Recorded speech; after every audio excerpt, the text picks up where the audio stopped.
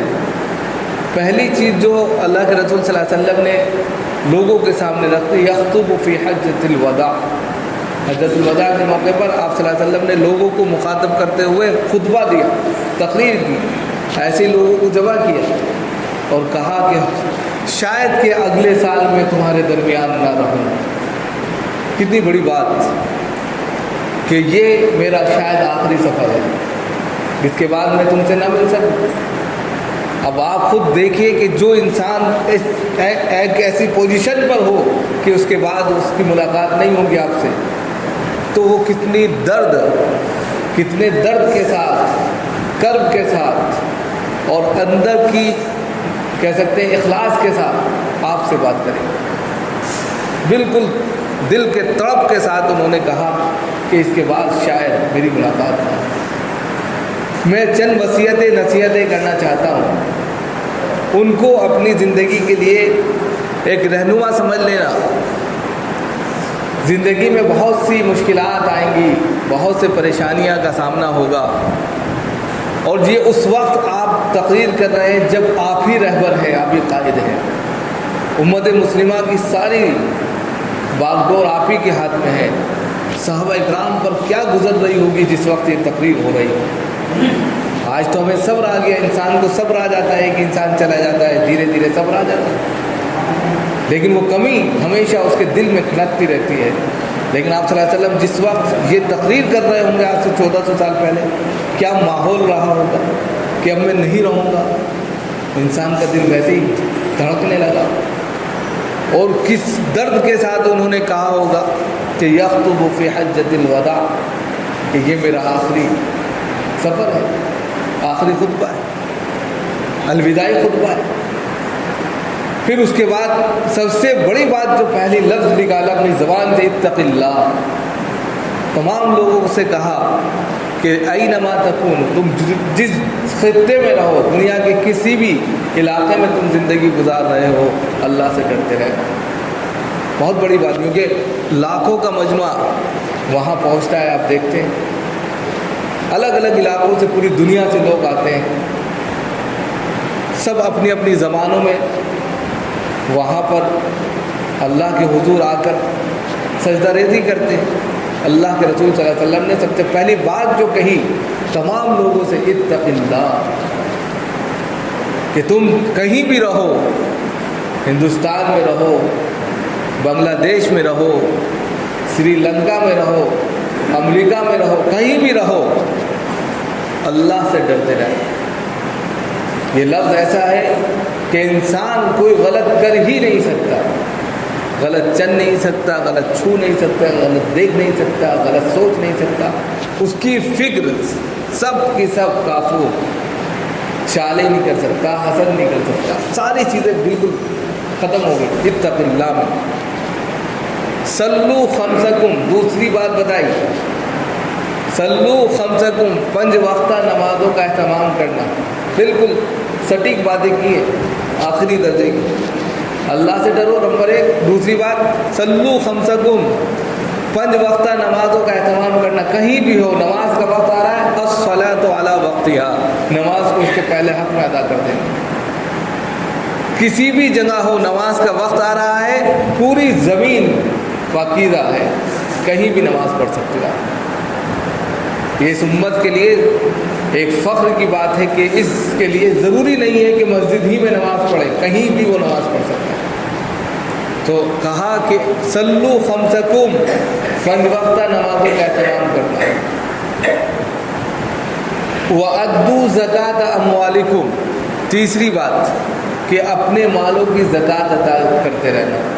اگر صاحب نصاب ہے تو اس کا 2.5% جو بنتا ہے، 100 روپے میں 2.5 روپے، 1000 روپے میں 25 روپے، 1 لاکھ میں 2500 روپے، یہ 2.5% جو ہے 40واں حصہ یہ نکال دینا، تمہارا مال محفوظ رہے گا، برباد نہیں ہوگا، تم محفوظ رہو گے بیماریوں سے، پریشانیوں سے، بہت ساری چیزوں سے۔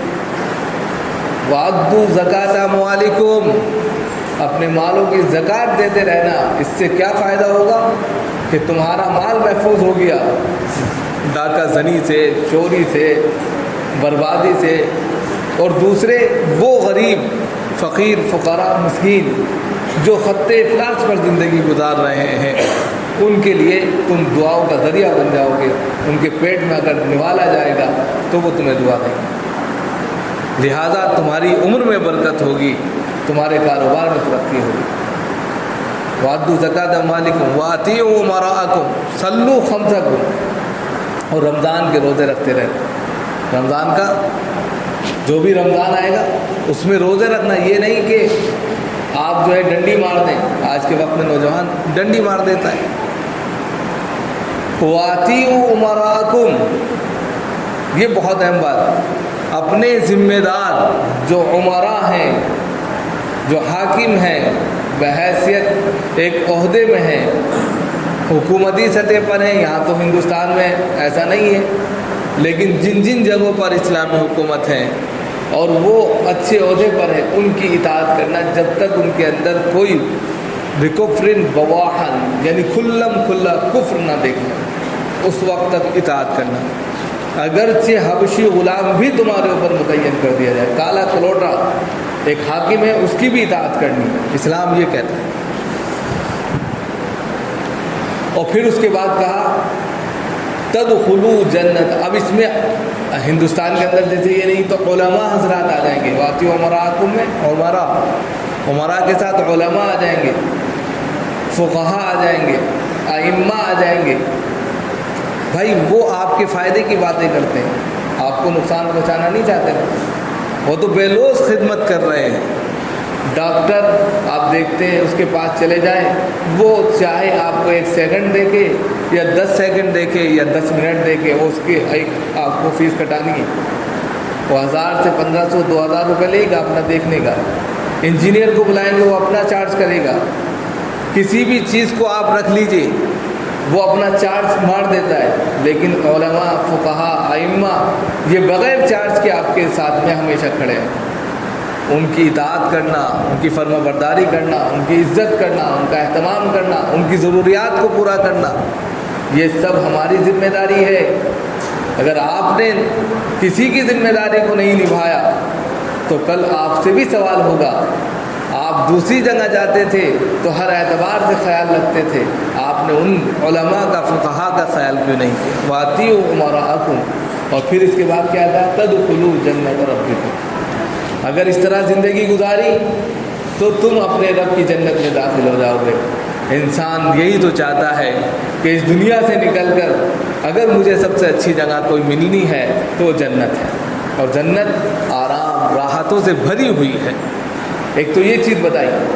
دوسری چیز جو سب سے اہم ہے وہ بھی حجۃ الوداع کے موقع پر کی ہے، کہ حرمت یومکم ھذا کبلدکم یومکم ھذا، یہ پوری ریل ہے۔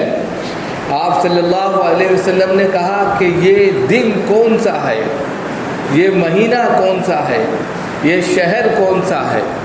آپ نے سوال کیا لوگوں سے تو سب نے کہا یہ مہینہ بڑا مقدس ہے، حج کا مہینہ، یہ شہر بلد امین ہے، سب سے پرسکون والی جگہ ہے، والتین والزیتون وطور سینین وہذا البلد الامین۔ قرآن نے کہا ہے کہ یہ شہر جو ہے، شہر مکہ، تمام زمینوں میں سب سے پوتر ہے اور سب سے پرسکون جگہ ہے، جہاں پر کسی کو کسی سے اختلاف نہیں ہے۔ یہ الگ بات ہے کہ حکومتی سطح پر اختلاف رہتا ہے، لیکن زندگی گزارنے کے لیے وہ پرسکون جگہ ہے۔ پھر کہا یہ دن کون سا ہے؟ 10 ذی الحجہ کا دن جو ہے سب سے اعلیٰ دن ہوتا ہے، جس میں اللہ کے گھر کا طواف ہوتا ہے۔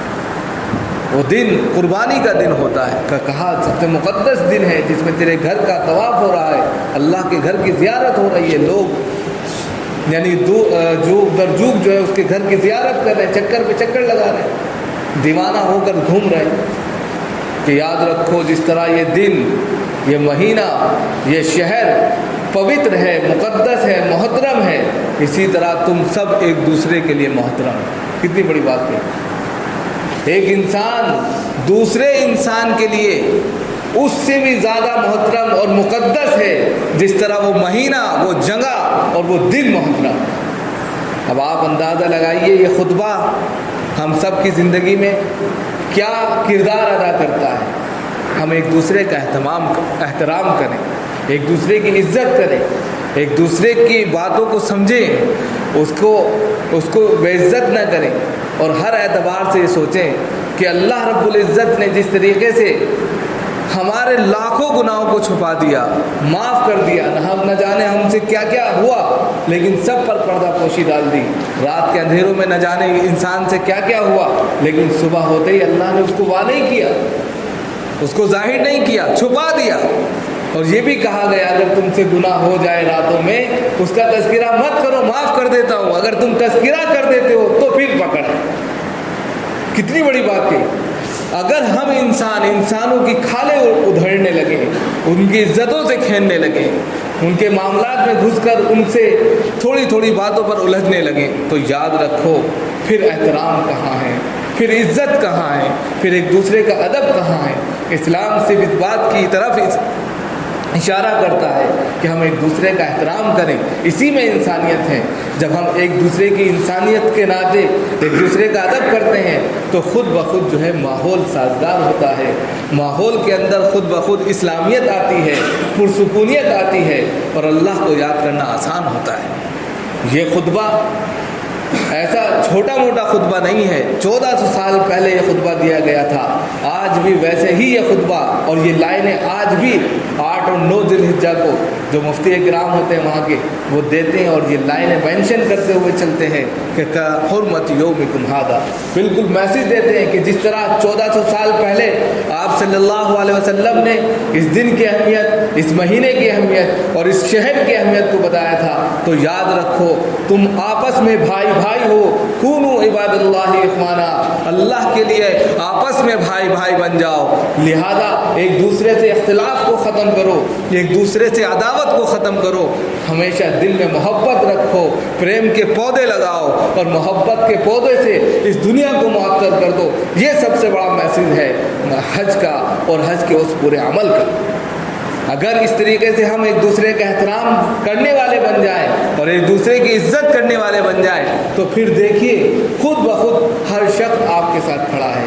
ہمدردی میں، بیماری میں، مصیبت میں، خوشی میں، غم میں ایک دوسرے کے ساتھ جب انسان کھڑا ہوتا ہے، ٹوٹی ہوئی لاٹھی میں جان پیدا ہو جاتی ہے۔ انسان کی زندگی جو مایوس ہو چکی ہوتی ہے پھر سے اس کو جینے کا سلیقہ اور طریقہ آ جاتا ہے، پھر وہ آخری وقت میں بھی کچھ کرنے کا ارادہ اور عزم رکھتا ہے کہ میرے لیے ایک دو نہیں پوری انسانیت ہے جو میرے درد کو سمجھتی ہے اور میری عزت کرتی ہے۔ اور یہی سب سے بڑی اسلام کی خوبی ہے کہ وہ ایک دوسرے کا احترام کرتا ہے۔ اسی لیے کہا لا اکراہ فی الدین، کسی کے مذہب کو بھی برا نہ کہو، انسان کو تو بہت دور کی بات، مذہب کو بھی برا نہ کہو، جو جس کی عبادت کر رہا ہے کرنے دو، تم اپنا عمل 100% اللہ کے لیے خاص کر دو، اللہ اس پر تمہیں نوازے گا، وہ جو کر رہا ہے اللہ اس پر اس کو دے گا۔ پکڑ کرنی ہے، یہ معاملہ اس کے ساتھ ہے، اس لیے انسانیت کے ناطے ضروری ہے کہ ہم ایک دوسرے کا احترام کریں۔ یہی حج کا سب سے بڑا میسج اور پیغام ہے۔ اللہ تعالیٰ ہم سب کا عمل کی توفیق ہونا چاہیے۔